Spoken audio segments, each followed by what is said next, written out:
What happens when a galaxy full of advanced species laughs at humanity's primitive engines, only to watch us turn fire, breath, and raw grit into the most powerful weapon in the stars? This is the story of how the underdogs lit up the darkness and rewrote the rules of war.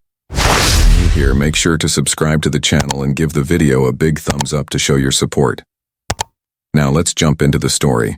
The council chamber on Sorrentha Station shimmered with soft blue light, its domed ceiling displaying a peaceful image of the stars beyond. It was supposed to be a symbol of unity. But for Commander Leona Massey, it felt more like a glass box, built for judgment. She stood at the edge of the polished council table, her fingers curled tight behind her back as the laughter faded into murmurs. Around her sat representatives from 12 advanced species, each one older, wealthier, and far more smug than anything Earth had ever put on a launch pad. Chancellor Olin Ferris of the Metrine shifted in his floating seat, long robes trailing behind him like mist. "We welcome our guest from Earth," he said with a voice like silk dipped in ice. "Though I must admit it is difficult to reconcile your recent fleet application with your technology." A few of the other delegates chuckled, antennae twitching, gill flaps fluttering or glowing in their own peculiar forms of amusement. Leona didn't blink. She had spent too many years in space, too many battles with failing life support and stubborn oxygen scrubbers, to be rattled by a fancy accent and floating chairs. "With all due respect, Chancellor," she replied, her voice even and dry. "Our ships may not sparkle like yours, but they work, and they get the job done." Across the table, scientist Terran Veld adjusted his glasses and tapped a display tablet with quiet precision. Earth achieved faster-than-light travel in under 3 centuries after its first powered flight. "We're not here to show off. We're here because we earned it." "Earned what?" asked a delegate with translucent skin and pulsing neck fronds.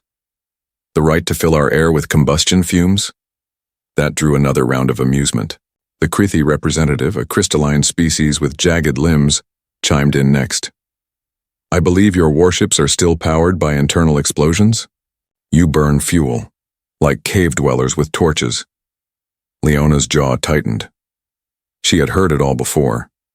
The jokes about Earth's scrap metal cruisers, the mocking references to barbecue science. It didn't matter that her ship, the Devlin Ridge, had survived 6 frontier missions that left newer Alliance ships scattered like space trash. All they cared about were shiny hulls and zero-point energy. "We burn fuel," Leona said clearly, "because it's reliable. Because when gravity waves crash your energy fields and your fancy drives shut down, fire still burns. And engines still push. You call it primitive. We call it dependable." Chancellor Ferris folded his hands. "Commander Massey, we do not deny humanity's enthusiasm, but the Alliance values stability, elegance. You arrive with vessels that use rusted bolts and chemical combustion, and expect us to entrust you with sector defense? We expect you to recognize results," Terran said, lifting the display and rotating it toward the room. "Here are the numbers. Earth ships have a higher mechanical survival rate in power failure scenarios than half of the Alliance fleets. Our engines don't require exotic matter. Our systems restart without quantum recalibration. And when emergencies happen, we fix things with our hands, not algorithms."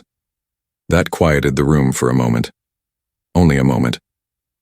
"We are not questioning your bravery," a delegate offered, her voice gentle and glowing. "Only your readiness." Leona leaned forward slightly. "Readiness isn't just about what powers your engines. It's about what powers your people. We don't give up. We don't wait for approval. And when things fall apart, we build something new from the wreckage." The council chamber was quiet again. No one laughed this time. Before anyone could respond, a faint tone rang through the room. The chamber's overhead projection shifted to a flashing alert. A Fraxian messenger entered glowing with urgent red light. "Emergency transmission," the messenger announced, their voice echoing with sharp clarity. "Confirmed Karnak swarm attacks on 3 outer colonies. Casualties, unknown. Alliance fleet unable to respond due to fuel shortages and system-wide quantum instabilities. Every delegate turned toward the projection, which now showed fragments of warships drifting near a colony's orbit. No light, no motion. Leona and Terran exchanged a glance. The room, once filled with confidence and polished sarcasm, now hummed with quiet panic. Some species whispered in their own languages. Others tapped at comlinks trying to make contact with fleets that had gone dark. Fuel shortages? Leona asked, loud enough to carry. The Mytrine Chancellor didn't reply. I thought quantum foam could power a city forever, Terran said softly. A sharp hiss of breath from a delegate with silver scales. Leona turned back to the table. We may burn things to move through space, but maybe that's not such a bad idea when the lights go out. No one interrupted her now. In that moment, the rusted ships they mocked were the only ones left with engines still running, and for the first time, no one was laughing. Captain Nico Bren stood at the observation window of the Stormcrest, his arms folded as he stared at the scattered remains of the Alliance fleet. The debris field around the colony of Talaris stretched like a graveyard across the stars. Burnt hulls, shattered engines, and drifting panels told the story. One that reports alone couldn't. The Alliance had been hit hard. The Karnak swarm had struck without warning, their ships fast and ruthless. And worst of all, the mighty Alliance vessels had gone dark, powerless in the cold vacuum of space. Their fuel, quantum threads pulled from distant subspace pockets, was now useless. Whatever the Karnaks had done, it had cut off their supply line, and with no power, their fancy ships were just floating targets. Bren didn't say anything for a long time. The Stormcrest was an Earth ship, solid, heavy, and driven by good old-fashioned combustion. It wasn't sleek or quiet, but it worked. He turned to the bridge crew and gave a nod. Prep for docking, we're going in. In the seat beside him, engineer Vina Cora pulled on her gloves and smirked. We're going to wake a lot of sleeping giants, she said. Hope they're not grumpy when they realize their babysitter smells like kerosene and duct tape. They'll be grateful, Bren muttered, or they'll pretend to be. The Stormcrest glided toward the nearest Alliance cruiser, the Silith Dawn. Its hull was beautiful, smooth, pale blue with elegant lines and no sign of traditional thrusters. It was made to hum through space without a whisper, but right now it looked like a sculpture, lifeless and cold. As the docking clamps engaged, Bren's comm crackled with static. We have partial contact, said Lieutenant Terrafan from Communications. One life signal on board sealed in engineering. Low oxygen, no response. Then we get moving, Bren replied. He grabbed his toolkit and nodded to Vina. You're with me. The pair stepped into the cruiser's corridor. The lights were dim, flickering in soft pulses from emergency backup cells. The air smelled sterile and metallic, but there was no warmth, no hum of energy. The ship felt abandoned. They reached engineering and forced the door open. Inside, they found an Alliance officer slumped against a console, breathing through a makeshift mask. His skin was pale green, his limbs long and jointed. His nameplate read, Ifre Danak. Vina knelt beside him, checked his vitals, and gave a short nod. He's stable, she said. Just out of fuel, like everything else on this bird. Danak's eyes blinked open slowly. He looked at Bren, confused, then narrowed his gaze. You're human. That's right, Bren said, offering a hand. And you're lucky we still fly with tanks instead of fairy dust. Danak didn't smile, but he took the hand and stood with help. Our quantum converters stopped responding. We couldn't create a stable drive field, everything failed, we were trapped. Vina tapped on the wall. You've got a good ship, fancy, but it needs a jump start. Danak tilted his head. You think you can repair our power? Not repair, she replied, flashing a grin. Adapt. We're going to pump oxygen into your emergency combustion systems, fire up some converted igniters, and give you enough push to run critical systems. It won't be pretty, but it'll work. Danak stared at her as though she'd said she was planning to fly using a bicycle. Combustion? You burn oxygen? That's archaic. Archaic is still alive, Bren said. Your ship's dying. Do you want help or not? Danak hesitated. Then finally he gave a reluctant nod. Do what you must. Back on the Stormcrest, Vena's team got to work. Tubes and connectors linked the two ships like strange mechanical vines. Oxygen tanks were rigged to Alliance vents, and igniters were modified to fire within their backup power ports. Vena guided the Alliance engineers through every step, ignoring their awkward silence. She knew they were embarrassed. These were supposed to be superior ships, yet here they were, waiting for a jolt of fire from the humans. An hour later, a low hum echoed through the Silith dawn. Lights brightened, consoles flickered, and for the first time in days, the ship began to breathe again. On the Stormcrest's bridge, Bren watched as data returned to the screen. We've got them running. Let's move to the next one. Over the next 12 hours, the human fleet worked non-stop. They revived 6 more ships using the same cobbled-together system. Oxygen, combustion, and stubborn persistence. Slowly, the Alliance fleet came back to life, one ship at a time. By the time the Karnak scouting party arrived at the edge of the system, the humans were already preparing defenses. Alliance ships, once lifeless, now moved under their own power. Clumsy, awkward but alive, Danak stood beside Bren on the bridge. He still looked uncomfortable, but his voice carried weight. Your methods are unorthodox. They're ours, Bren replied. And they may have just saved this fleet, Danak admitted quietly. Bren didn't respond. He didn't need praise. He needed fuel, duct tape, and enough time to make sure the rest of the fleet could fight back. The lights were on again. Now it was time to show the galaxy what human fire could really do. The first time the Karnak saw the human ships approach, they didn't bother to change formation. Their fleets were made for dominance, sleek, fast, and heavily armed. Against most species, they had no reason to fear. Their greatest weapon wasn't their firepower, but their ability to choke off the fuel of their enemies. When the Alliance fleets began to drift powerless in space, the Karnaks knew they had already won. What they didn't expect was the sight of a human warship trailing thick lines of exhaust, burning through space like something pulled from an old film reel. The Stormcrest and her sister ships weren't elegant. They rumbled, they roared. They lit up the darkness with flames and sound, announcing their presence with every pulse of their engines. And yet, they kept coming. No stealth, no subspace cloaks, just combustion engines fueled by oxygen and willpower. On the bridge of the Stormcrest, Captain Bren leaned over the tactical screen. Red dots filled one corner, the Karnak's fleet. They were regrouping, tightening into strike formation. Their mistake was assuming the humans were slow. We hit them hard, Bren said calmly. Fast, before they even finished laughing.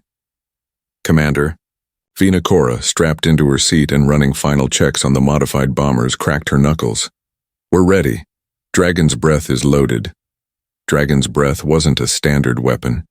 It wasn't sleek or clean like a quantum warhead. It was dirty, wild, and hot.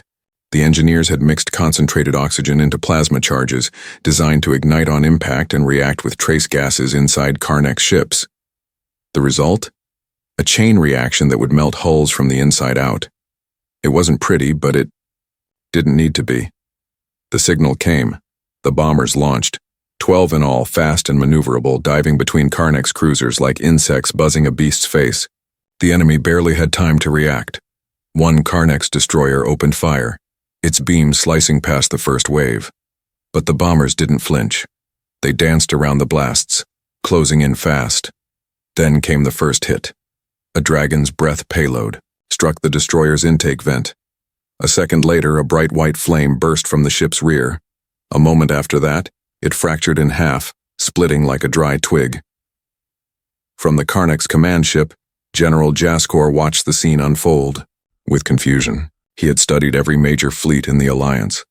None had weapons like this. None dared to fight this way. These tactics were reckless, unrefined, human.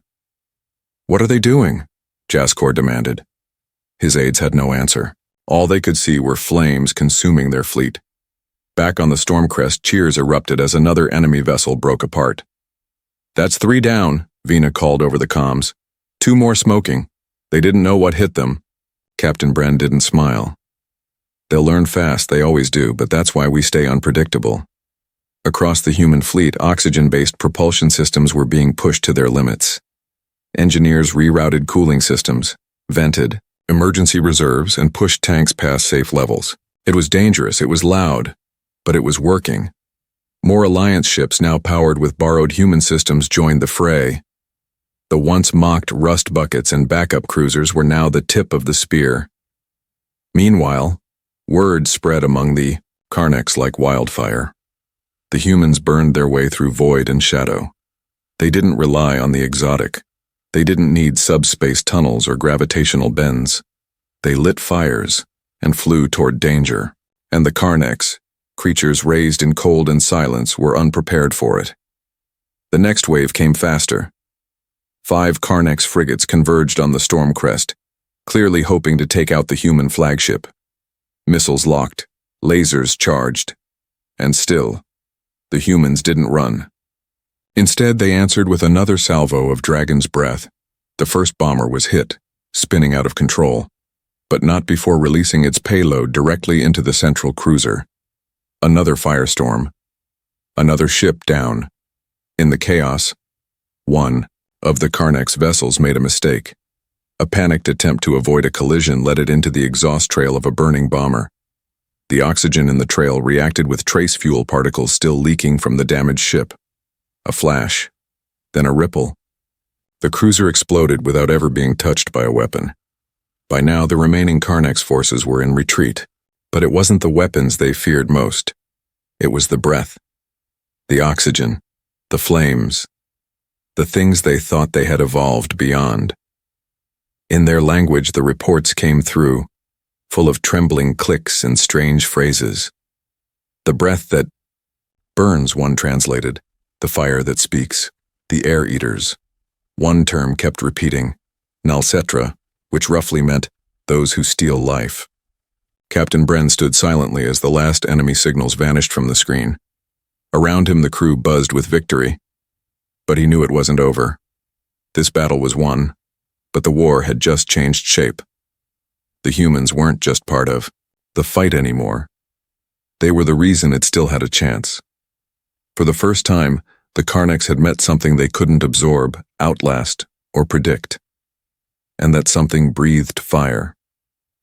The stars over the Helios cluster burned brighter than most. Some were young, still forming in the swirling clouds of dust and light, while others were ancient giants near the end of their lives. In the cold space between them drifted the Halberd, a human command vessel that looked like it had been built in a garage and held together with duct tape and stubbornness. But inside, it hummed with life.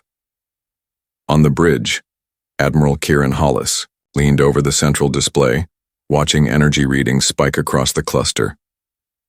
"That's the one," he said quietly, pointing to the largest sun on the screen. "High oxygen signature. That's where we tap in." The idea had started as a joke, harvesting oxygen straight from the upper layers of stars? Madness. But mad ideas had saved them before. They'd fought off fleets with fuel fumes and flamethrowers. They'd kept Alliance cruisers alive with garden hoses and old Earth tools. And now they were going to build the first stellar siphon in recorded history. Because they had to. The Alliance was breathing again, barely. But the Carnecks would return, and next time they wouldn't be caught off guard. This time humanity needed to offer more than courage. They needed to offer a future. Commander Dahlia Frey joined Hollis on the bridge, her boots clinking softly on the metal deck. "Tethers are in place, the siphon array is locked. If this works, we'll have oxygen for every fleet in this sector." Hollis nodded. "And if it doesn't?" Dahlia smiled. "Then we blow up a star. Not a bad way to make history." The siphon drones were already in motion, descending into the edge of the burning star like metal petals floating in fire. They were built from human scrap, reinforced, with borrowed Krathi shielding tech and powered by the same kind of combustion the galaxy had once mocked. But they were holding. Each drone opened its collection array, filtering out trace oxygen and storing it in reinforced tanks. The readings climbed, slowly, then faster. On the halberd, cheers echoed from engineering as green lights lit up one by one. It was working. It was actually working. Across the fleet, oxygen was rerouted to ships still limping from the last battle. Federation vessels that had gone dark weeks ago came back to life, one after another. Lights flickered on. Engines purred back to a low idle. Communication systems reconnected. And across the stars, voices spoke once more. Hope returned like sunrise after a long night. Word of the harvest spread fast. Federation science councils demanded blueprints. Commanders from a dozen species requested training. Human engineers, once dismissed as crude tinkerers, were now being hailed as visionaries. They worked side by side with alien tech crews, teaching them how to weld, how to reroute power through physical valves, and, most importantly, how to light a fire when everything else failed. Not all Alliance members were happy about it. Some struggled to accept that centuries of advancement had been outpaced by a species still using screwdrivers. Others worried that reliance on oxygen meant stepping backward, but the war left little room for pride. And when the Carnex returned, no one was laughing anymore. The second wave came silently, without fanfare. Their ships had been upgraded, adapted to avoid the mistakes of the last encounter, but they still underestimated what humanity had become. They expected the same old tactics. They expected desperation. What they got was fire, bright and sharp and unrelenting. From dozens of vessels, oxygen-boosted drives roared to life. Dragon's breath bombers, now in mass production, flew in tight formation. Human crews operated as one, not just with each other, but with the newly equipped Alliance ships at their side. And when the Carnex launched their attack, the response was swift and brutal. Admiral Hollis gave the order, and the fleet surged forward like a single living creature. Missiles streaked across the void. Plasma torpedoes ignited in chemical flames. Old Earth ships, scarred but stubborn, held the line while new allies followed their lead. The fight wasn't clean. It wasn't quiet, but it was effective. The Carnex fleet fractured. Retreat signals blinked in panic. Once again, they had been caught off guard by fire they didn't understand. In the aftermath, Hollis stood by the observation window, staring out at the glowing remnants of the battle. "They still don't get it," he said to Dahlia, who stood beside him. "They think our strength is in the fire." Dahlia raised an eyebrow. "It's not?" "No," he said. "It's in why we light it, in what we're willing to burn for the people behind us, for the ones who never gave up on us, even when they thought we were dragging them down." She smiled. "Then let's keep burning." Out beyond the Helios cluster, a dozen new human-engineered siphon platforms blinked to life, positioned on the edges of other stars. A whole fleet powered not by alien cores or gravity tricks, but by the breath of stars themselves. Humanity had once been the runt of the galaxy, mocked and underestimated. But now they had given the stars a voice, one that burned with old fire and lit the path forward. And the galaxy, at last, was listening.